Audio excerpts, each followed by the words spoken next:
finished 7 years of medical school last year, and today I want to share with you the biggest lessons that I learned, and they're very far away from medicine. So whether you're chasing a particular goal, you're in school, or you're just trying to figure out your own life, this video is going to save you years of stress. I hope it makes sense to you. I'm doing this, as you can see, in my bedroom. I'm not waiting for things to be perfect. I want to document my life as much as possible so that it is helpful for you. Even before we start, make sure you subscribe. Make sure that you comment down below what you want to hear next. And I make you this promise: the more you comment, the more you subscribe, I will make my content better for you. Lesson number 1: no one owes you anything. Whether it's your parents, whether it is your uncle, whether it is your close friends, whether it's your girlfriend, no one owes you anything. A good example I can give you of this is that when I was in medical school, I had an uncle who supported me for most of my medical school journey. He sent me money every now and then, even reached a point where he used to send me a monthly allowance. The moment he said no, and this is because things are not okay for him, I was upset. And it made me realize one thing in that particular moment: I became entitled. Meaning that I forgot years of help in one moment of no. Entitlement is something that is seriously dangerous because it prevents you from helping yourself. So the moment you shift the blame from other people to blaming yourself and accepting that wherever you are at this particular moment, it is because of the things that you've done, you begin to do something about it. Lesson number 2: never forget where you come from. So when you go to university, you are going to be exposed to several different people, right? You have people coming in with backgrounds where they're doing well. You have people that are coming from backgrounds where they're not doing well. And you also have people that are just generally disruptors. So there will be two kinds of people that you are going to meet. There's people that are going to build you, or people that are going to destroy you. So now when you're going in university, or when you're moving through life, it is hard at first to identify who is there to help build your dreams, because number 1, you don't even have clearly defined goals to begin with in the beginning. Number 2, you just are very young, and you also have to learn how to forgive yourself for not knowing certain things yet. And I say yet because I know eventually you will figure it out and you will become better. So the reason why I say never forget where you're coming from, I don't mean literally think about things just like, okay, I'm coming from a poor background, I can't do big things. I mean it in the sense of every amount that your parent sends to you comes from a place of sacrifice. You shouldn't forget that sacrifice. You should honor it every single day. You must know in the back of your mind that if I'm having money today, it's because my parents sacrificed. Most of our guardians, most of our parents don't tell us these things, but you find that even reaches a point where they have to borrow just to fund you, and they will never tell you about this. It is up to you to actively recall every single day to remind yourself that, okay, where I'm coming from, people are sacrificing for me to be here, and I need to utilize whatever it is that I have within my power in order to progress and move forward. Number 3, comparison is an enemy of joy, or comparison will steal your joy. So the more you compare yourself, the more you're going to feel inadequate. Social media has made it easy for us to be connected to one another. It has also made it easy for us to feel like we're not doing anything with our lives. You are comparing highlights to real life, right? Meaning that what someone shows you on social media is just positive highlights throughout their life. You don't see the stress. Some people are in debt, and trust me, I've done the loan business before. Majority of the people that come to get loans are those that appear just are doing very well on social media. Don't compare yourself to other people. The only person that you can be in charge of is you. And as a result, the only person who you should care about is yourself. No one else, because you cannot control them, and you cannot compare your chapter 1 to someone's chapter 30. Number 4, and this is something that I had to learn eventually, is to learn how to take each day as it comes. Don't think too much about the future because it might rob today's joy. What I mean is that, for example, the time I was in university, if I have 200 kwacha left, I would stress out because I would not know what I'm going to eat tomorrow, right? And what that does to you is that it is going to stress you out today for things you haven't seen tomorrow. Does that future stress mean that you don't have current blessings to celebrate for now? No, it doesn't. So the moment you learn to see and the moment you learn to not worry about the future so much, you learn how to appreciate the little things that happen every day. And if you woke up today, you're winning. If you're able to see the day, you're winning. If you are able to view this video, it is also a win. And it can only be a win once you start recognizing it by not thinking too much about the future, but only focusing on what is currently happening now and the things that you have with you now. And it is going to give you an amazing sense of gratitude and just reason to always be happy. Number 5, you have to learn how to spend money.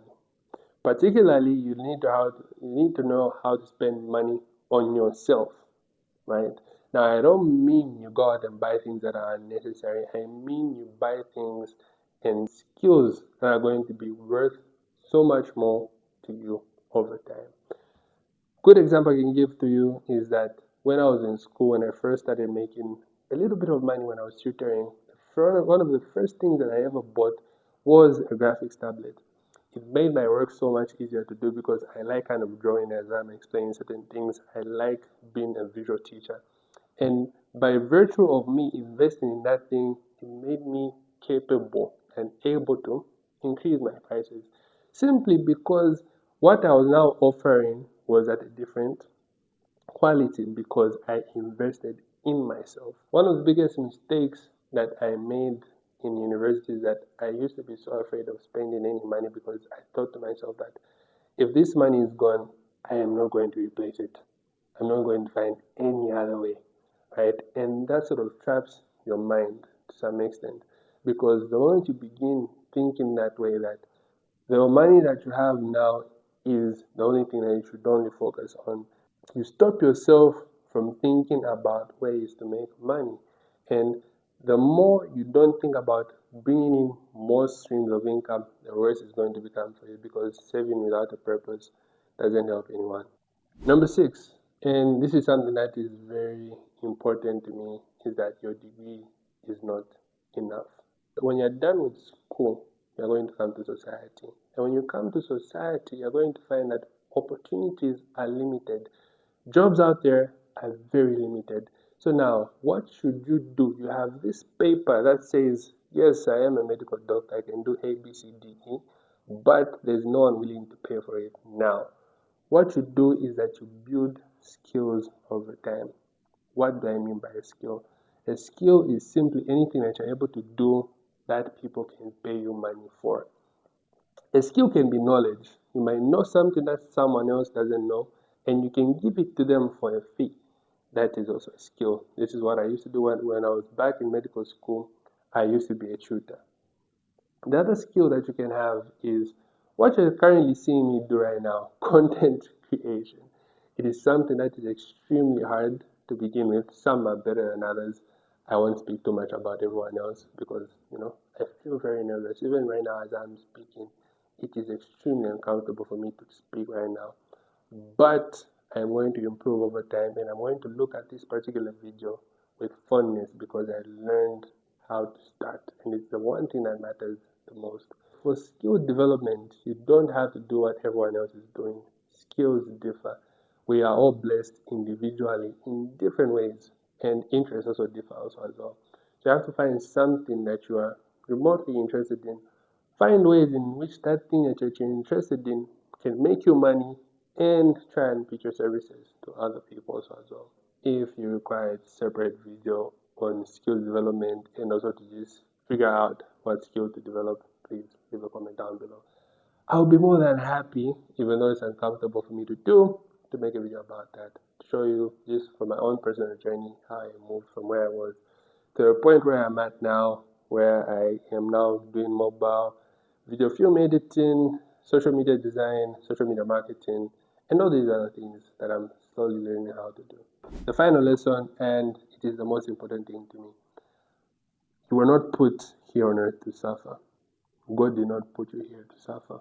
And you're only going to start recognizing that once you shift your mentality from thinking that things are happening to you, but things are happening for you. Personally, right now, I'm a medical doctor. But I cannot get employed as a medical doctor. The only way I can do this is if I volunteer. I give up a chunk of my time in exchange for no money, and I need to survive at the end of the day. I can look at this situation one of two ways. I can either, number one, I can blame God, I can blame the government, I can blame my parents, I can blame my friends, I can blame this world here. I have so many reasons to say why I am not successful, to say why I am not happening in life, right? But even after I blame all these people, I spend the entire day blaming people. I cry and I cry. I go to the mountains and pray about this, like, God, why have you forsaken me? Do you know what happens? Nothing. The other way you can approach this is think to yourself, right now there are no jobs for doctors. What can I do with what I have to learn? Right now I have a phone. And on that phone there's bundles. And what can I use those bundles for? I can go to YouTube. What is on YouTube? There's free tutorials to learn almost any skill that you want. So it is entirely up to you now to decide what you want to do with your life. There is not only YouTube, there is AI. If you combine YouTube, AI, there is no skill that you can learn, and there is no skill that you can develop and become good at. When I first started off with social media marketing, when I first started off with graphics design, I was terrible. But eventually I became good. And that decision was only made possible because I made the conscious decision to start. I chose not to be a victim of life. I chose to think that God put me in this exact scenario, chose for me to be born in this same exact era for a specific reason. And it is the reason why even now you're able to hear me. It's the reason why I now have a bit of public speaking skills. It's the reason why I can now edit this video as you're seeing it right now. It's because I chose not to be a victim of life. The moment you continue being a victim, you will not change anything about your life, and you continue blaming other people when the only person that should be responsible for your life is you. If this video hit home, if this video was something that you liked, or if you wanted me to talk about anything else, make sure you like, comment, subscribe. I promise you, the moment you comment more on these things, I'll make more content and I'll become better at doing this thing, just so that I am more valuable to you.